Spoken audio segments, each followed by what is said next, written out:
Well, welcome to Learn to Fly with Nick. Now, I'm guessing if you've bought one of these beautiful Gentle Ladies from Angel Wing Designs and it's your first plane, because this is a great plane to be starting with, or the Pug, that's another one to look at from Angel Wing Designs. This lesson is one of a series of 4 or 5 about the basics of learning to fly with your Gentle Lady. Now, let's talk about rules and regulations. Now, I only have experience of the rules and regulations in the UK. So in the UK we have an organisation called the BMFA, British Model Flying Association. My advice is I would go there and read the rules and what you've got to do about registering and getting your CAA registration and all of that, because I don't want to spend the whole of this video.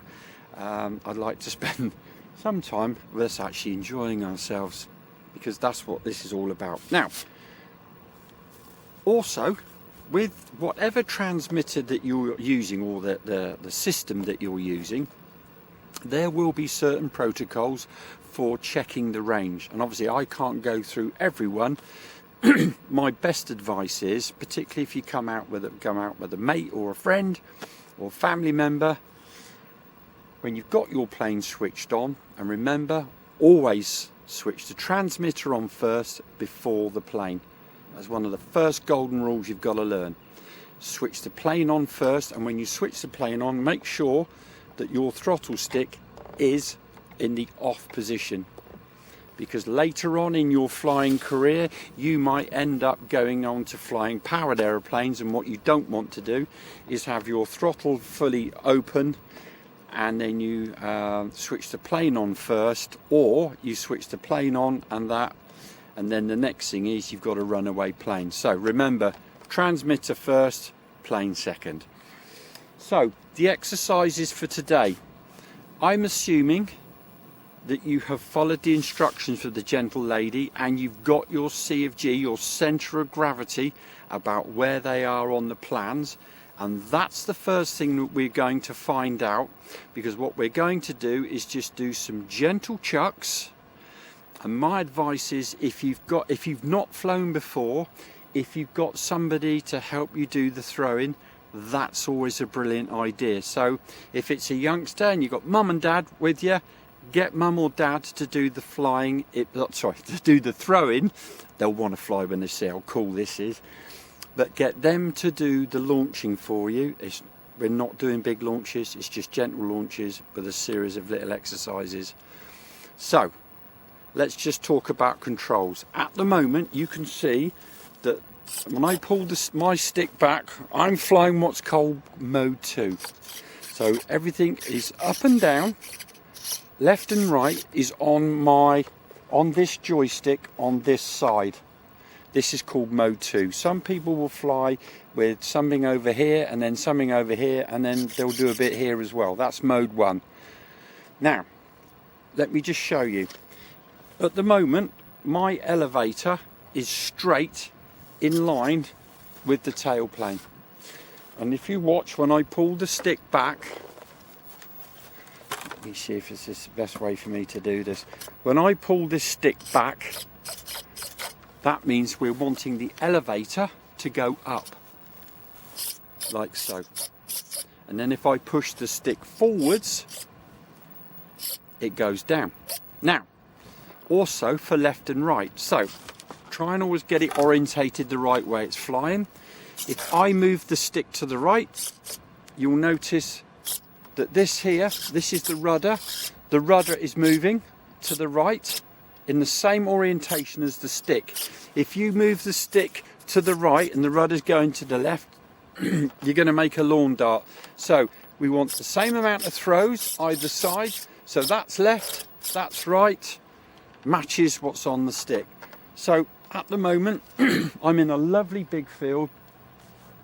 I'm nowhere near an aerodrome, I'm nowhere near power lines, I'm nowhere near trees, because my friend of mine Vincent, he loves flying near trees. So let me show you what we're going to start with first. Right, so first golden rule, I've got my plane switched on, I've checked the balance, I've checked the trims, and by we mean the trims, just make sure that the controls are all nicely lined up. You want to throw into wind, always launch into wind. So, there we go. And all I'm going to do, so obviously I've done this before, so I'm alright with launching with one hand or two hands. What I would recommend, if you're right-handed and you're flying it with your right hand, launch with your left hand. The reason being is, if you launch with your dominant hand, you haven't got your hands on the controls. So, let me show you. What we're looking for is we don't want to launch up, you don't want to launch mega down. You want the nose pointing like this. You want the nose pointing down by about 20 degrees. Into wind and just a gentle push. Now look at that. I'm not touching the controls. Look, I'm not touching the controls. That has literally flown itself. I haven't touched anything. My glider's trimmed and I've got my C of G right. Let's talk about C of G and the issues you can have. And let me just turn this round into the sun, out of the sun, so you can know what I'm talking about.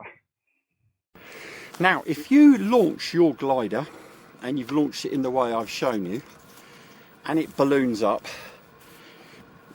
it means you're going to need to add some weight to the nose. In this particular glider, I would say start with about 5 grams just in the nose there, and then retry. So, if it does balloon up on you, all you've got to do is just a little stab, just a little stab of down elevator, but don't hold it on. So in other words, it is just a quick flick to put it right. If you launch your glider and it goes boom into the grass really quickly, that means you've got too much nose weight. So that's the first thing you've got to identify, and that's the first thing, that's all I want you to do, is to spend the next 15 or 20 minutes just gently launching your glider and keeping it in a straight line. Now, let me show you. It's not going to be very good with this camera, is it, because of the sun? Now, let me just show you. When I say flying in a straight line, as you just see, mine flies hands up. I'm into wind.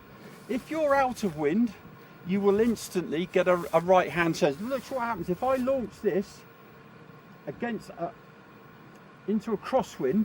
Look, it's flown off downwind, and the reason being is that where you've not launched it square into the wind and it's been an angle like that or a crosswind, the wind is going to get underneath that wing that's closest facing towards the wind and lift it up, and the next thing is it's flying downwind. So golden rule, always launch into wind. Right, so that's all I want you to do to start off with, is just gentle chucks. Do not get overexcited and start doing really strong chucks to start off with, because in aviation we always have something called secondary effects, which we are going to talk about in a moment. So all I want you to do now is just gently flying your glider in a straight line, and I want you to do that a good 9 or 10 times so you feel confident. If you find that your glider drifts to the left or to the right, don't get whacking the controls over, just give it, so if it goes round to the right, you want a little bit of left. If it goes to the left, you want a little bit of right, but don't hold it over. So at the moment we're just looking at gentle, very gentle, quick maneuvers. And then all we're doing is just a gentle push. There you go. Lovely. Right, okay. So you've done about 10 straight launches. We've not managed to break anything. Well done. So the next thing I'm going to want you to do is, the first thing is we're going to want to just provide a bit more power in the launch. Now, we've got to be careful here, because I think I've already mentioned is what's known as secondary effects. So if we launch this glider faster, this glider has a fixed speed, and that speed, if this glider over accelerates, that energy's got to go somewhere. So what will happen is the glider will rise up it can be quite steeply. So what we're looking to do now is just increase the power, just gently. Now what I'm wanting you to do is, if you see as the glider begins to rise up, and I'm going to demonstrate, as the glider rises up, you just want a little nod of down elevator, just like that. Let me demonstrate and I'll show you what it is we're talking about.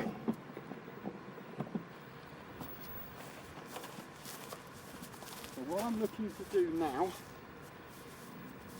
to do now is just add a little bit, still nose down at 20 degrees, but we're adding a bit more power. And you'll notice now I've now changed hands, so I'm on my left, so I'm just going to add some extra power now. A bit harder.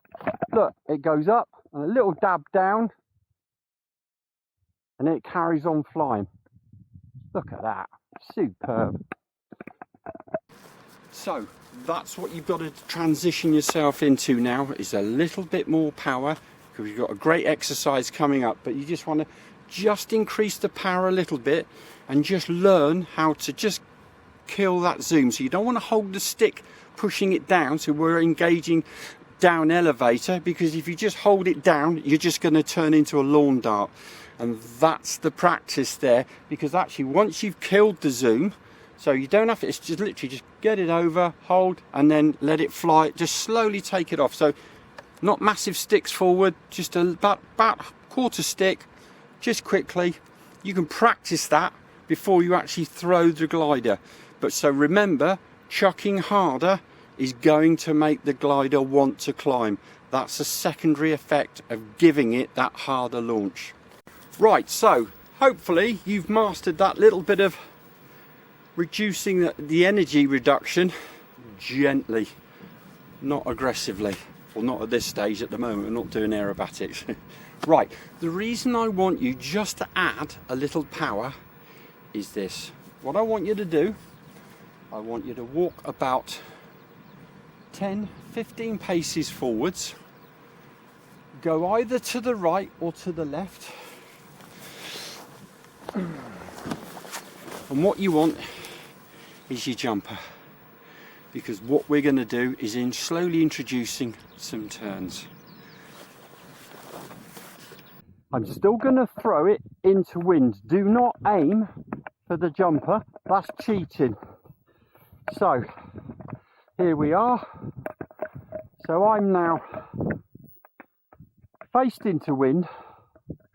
I'm now going to give myself a little bit more than a gentle launch, and then kill the zoom, and then go over to the right, and then a little bit of left to straighten up, and then leave it for the landing. Beautiful.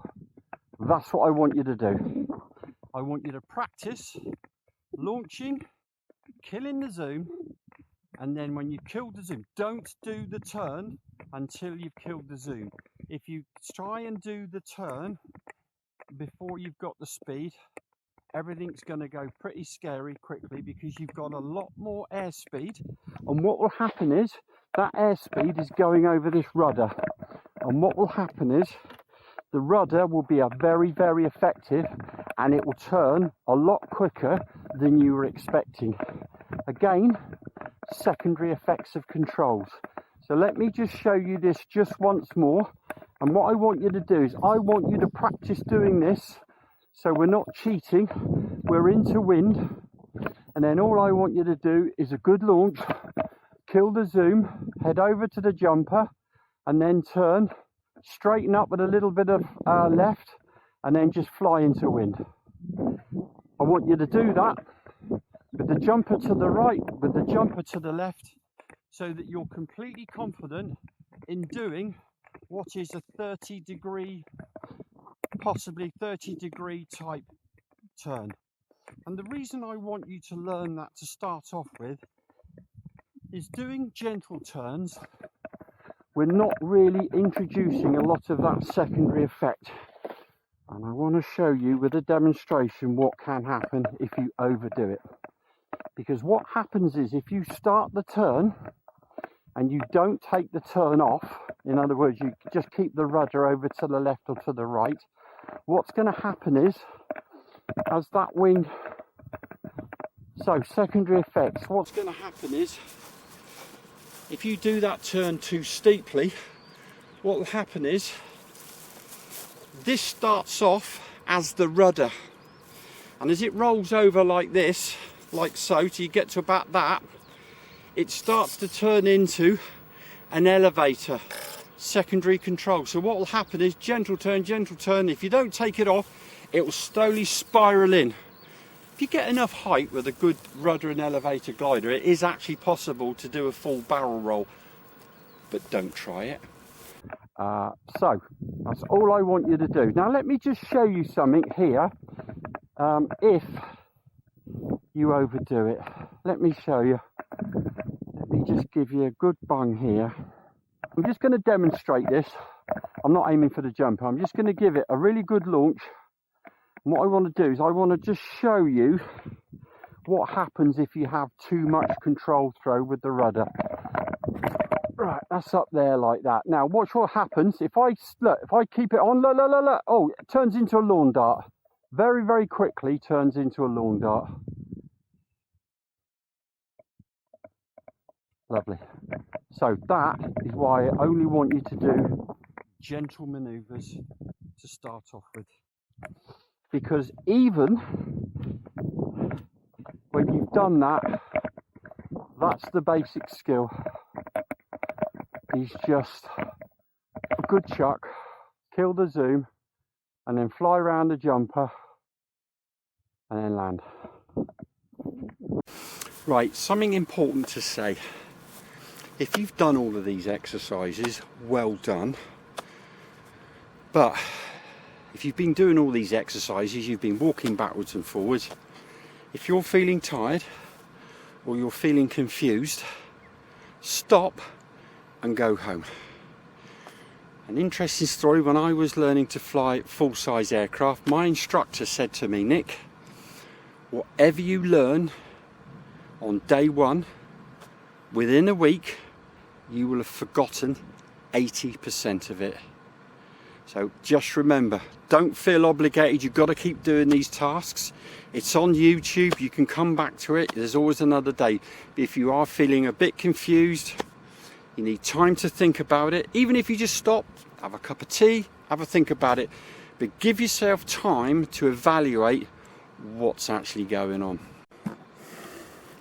Right, one last exercise, if you feel up to it, and the person or you who's doing the launching is happy to give you a bit more of an umphing launch.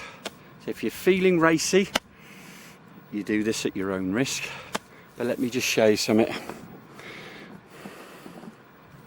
I'm still into wind, and then all I'm going to do is I'm just going to give myself a little bit more. Look at that launch there, let's see. And then what I'm going to do is, now it's trimmed, I'm going to slowly fly round with that. There you go. Then straighten it up. Boom. That's the next step, because this is going to be the next step is when we talk about doing bungee. This is the sort of thing that you're going to have to learn to do, is actually flying towards you, because the roll control is going to be different. So just flying it round, bringing it round, and then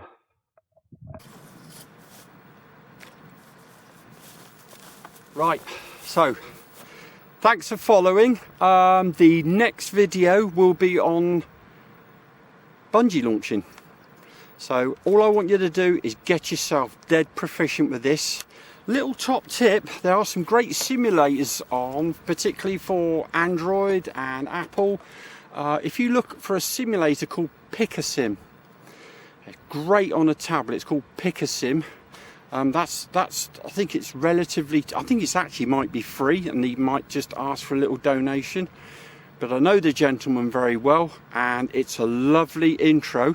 So when you're not flying or the weather's bad, get yourself PicaSim.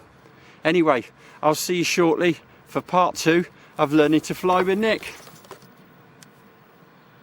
and we're going home in one piece. That's good news. Today's lessons. So remember, when you go home, put your batteries on charge. Put your batteries on charge safely. Don't leave them somewhere unattended. If you can, put them in either a battery charging bag, even if it's nickel metal hydrides or whatever. Treat your batteries respectfully, and when you get home, just have a good look round your glider, just to make sure that nothing has got a little bit loose, or some of the coverings untouching, or your control horns have worked loose, because we've given her a good workout today.